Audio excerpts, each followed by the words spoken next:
As the day was pleasant, Madame Valmont drove over to L'Abri to see Desiree and the baby. It made her laugh to think of Desiree with a baby. Why, it seemed but yesterday that Desiree was little more than a baby herself. Desiree had been sent to her by a beneficent Providence to be the child of her affection, seeing that she was without child of the flesh. For the girl grew to be beautiful and gentle, affectionate and sincere, the idol of Valmont. It was no wonder, when she stood one day against the stone pillar in whose shadow she had lain asleep, 18 years before, that Armand Aubigny, riding by and seeing her there, had fallen in love with her. The wonder was that he had not loved her before, for he had known her since his father brought him home from Paris, a boy of 8, after his mother died there. The passion that awoke in him that day, when he saw her at the gate, swept along like an avalanche, or like a prairie fire, or like anything that drives headlong over all obstacles. Monsieur Valmont grew practical and wanted things well considered. That is, the girl's obscure origin. Armand looked into her eyes and did not care. He was reminded that she was nameless. What did it matter about a name when he could give her one of the oldest and proudest in Louisiana? He ordered the corbeille from Paris and contained himself with what patience he could until it arrived. Then they were married. Madame Valmont had not seen Desiree and the baby for 4 weeks. When she reached L'Abri, she shuddered at the first sight of it, as she always did. It was a sad-looking place, which for many years had not known the gentle presence of a mistress. Old Monsieur Aubigny having married and buried his wife in France, and she having loved her own land too well ever to leave it.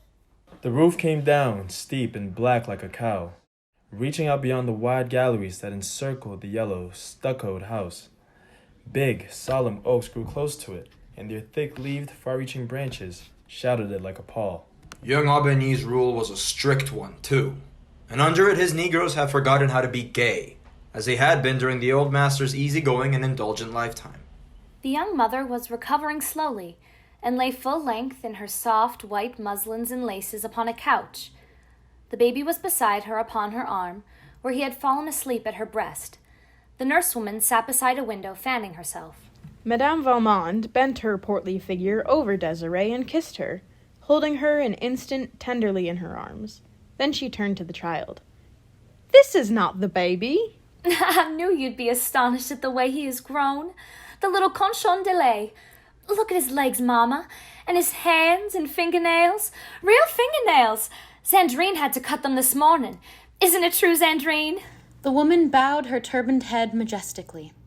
Merci, madame. And the way he cries is deafening. Armand heard him the other day as far as Leblanche's cabin. Madame Valmont had never removed her eyes from the child. She lifted it and walked with it over to the window that was lightest.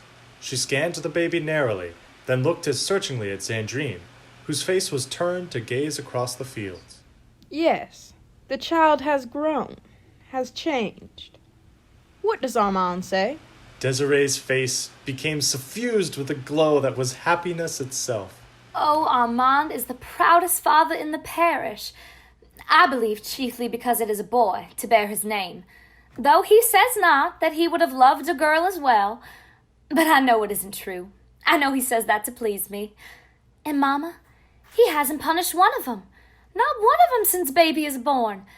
Even Negrion, who pretended to have burnt his leg that he might rest from work, he only laughed and said Negrion was a great scamp. Oh, Mama, I'm so happy it frightened me. What Desiree said was true. Marriage, and later the birth of his son, had softened Armand Aubigny's imperious and exacting nature greatly.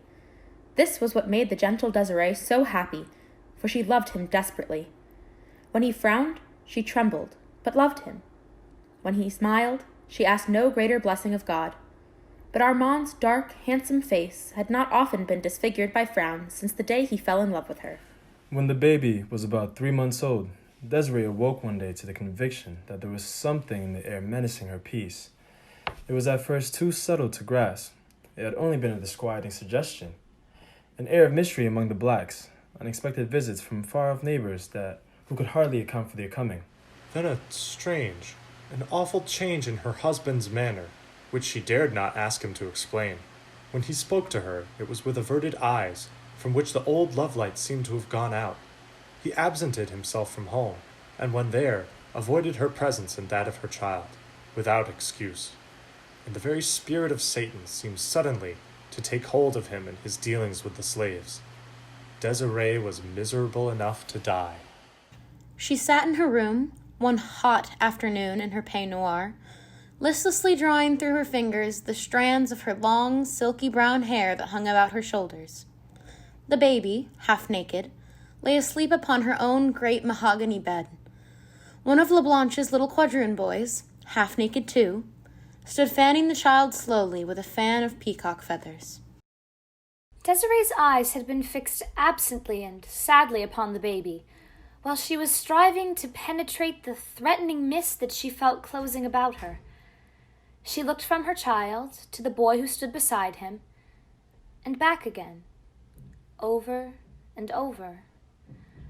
The blood turned like ice in her veins, and a clammy moisture gathered upon her face. She tried to speak to the little quadroon boy, but no sound would come, at first.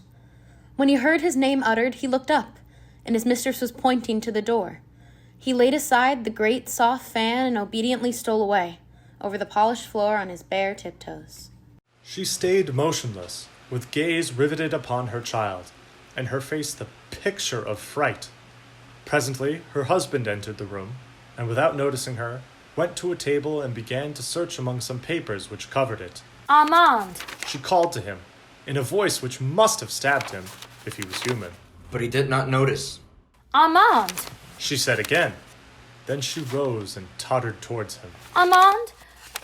Look at our child. What does it mean?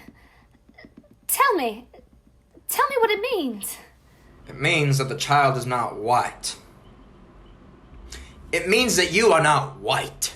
It is a lie. It is not true. I am white. Look at my hair. It is brown. And my eyes are gray. Armand, you know they are gray. And my skin is fair. Look at my hand. Whiter than yours, Armand. As white as Leblanche's. He returned cruelly, and went away, leaving her alone with her child. When she could hold a pen in her hand, she sent a despairing letter to Madame Valmont. My mother, they tell me I am not white. Armand has told me I'm not white. For God's sakes, tell them it is not true. You must know it is not true. I shall die. I must die. I cannot be so unhappy and live. The answer that came was as brief. My own Desiree, come home to Valmont. Back to your mother who loves you. Come with your child. When the letter reached Desiree, she went with it to her husband's study and laid it upon the desk before which he sat. She was like a stone image, silent, white, motionless after she placed it there. In silence, he ran his cold eyes over the written words. He said nothing. Shall I go, Armand? Yes, go. Do you want me to go? Yes, I want you to go. He thought Almighty God had dealt cruelly and unjustly with him, and felt somehow that he was paying him back in kind when he stabbed thus into his wife's soul. Moreover, he no longer loved her because of the unconscious injury she had brought upon his home and his name. She turned away like one stunned by a blow and walked slowly towards the door, hoping he would call her back. Goodbye, Armand. He did not answer her. That was his last blow at fate. Desiree went in search of her child. She took the little one from the nurse's arms with no word of explanation and, descending the steps, walked away under the live oak branches. She disappeared among the reeds and willows that grew thick along the banks of the deep, sluggish bayou, and she did not come back again.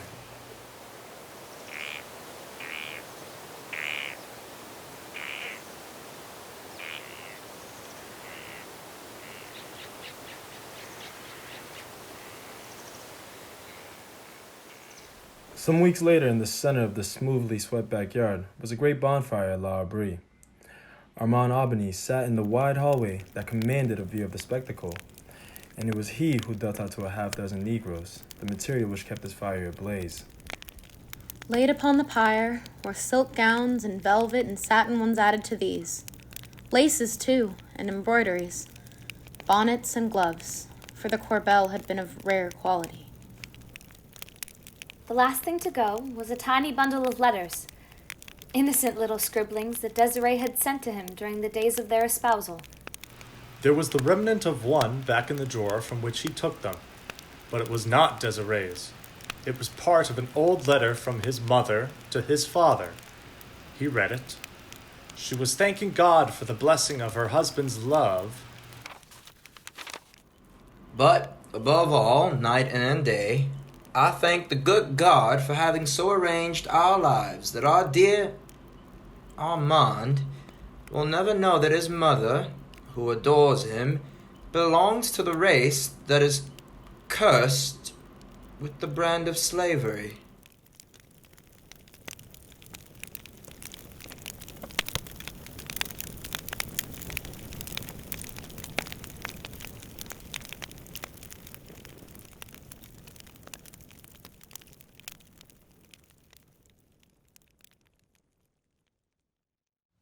It's winter and everything is dead.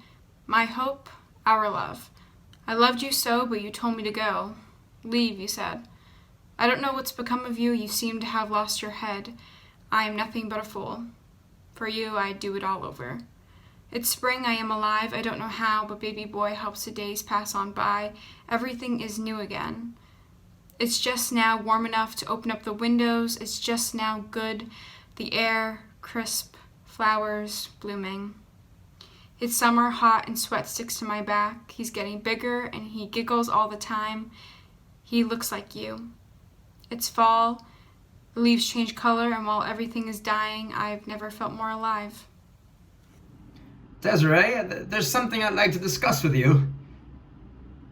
Desiree? You in there? Well, it's about earlier. Well, you know us men, right? We never really know how to handle our emotions. You know, right? Desiree, what I said earlier about leaving, I didn't mean that. You know that, right? I wouldn't want you leaving the house. That would just be catastrophic, really. Desiree, you must understand the predicament I'm in. This child, although in pure... I'm sorry. The world is complicated. You must understand that, Desiree. You must understand the predicament I'm in. The questions you were asking, they're questions I'm not really suited to answer. They're complicated. Desiree, they're going to eat this child alive. You know it. I know it. We all know it. You must understand that, Desiree. You do understand that, right?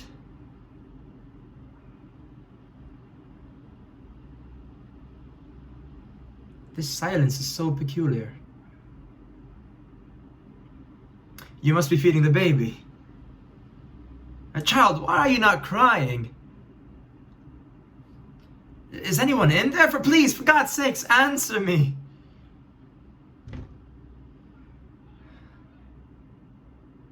Desiree, I wouldn't want you leaving the house. That would be catastrophic. But the way you looked back at me while you were leaving, it looked otherworldly. It almost made me feel like I'm not a monster, am I? Armand the monster.